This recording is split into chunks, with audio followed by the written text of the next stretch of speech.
ஆகாயத்தில் உள்ளது எல்லாம் நம் பிண்டத்திலும் உள்ளது. நீராய் உருக்கியன் ஆருயிராய் நின்றானே.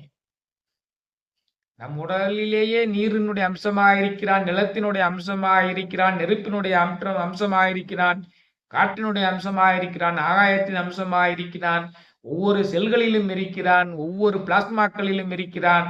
அவன் இல்லாததே நம்மளுடைய உடம்பில் உள்ள ஒவ்வொரு நுண்ணிய பகுதியிலும் அவன் இருக்கிறான். அதான் நீராய் உருக்கியன் ஆருயிராய் நின்றானே. அவன் புறத்துல உள்ள ஐம்பெரும் பூதங்கள் நிலம், நீர், நெருப்பு, காற்று, ஆகாயம், சந்திரன், சூரியனாக இருப்பதைப் போல நம்முடைய ஆன்மாவிலும் இருக்கிறான். இவை அனைத்தையும் நம் உடலுக்குள்ளும் வைத்துக் கொண்டு அதிலும் உரைகிறான். அதான் நீராய் உருக்கியன் ஆருயிராய் நின்றானே. இன்பமும் துன்பமும் இல்லானே.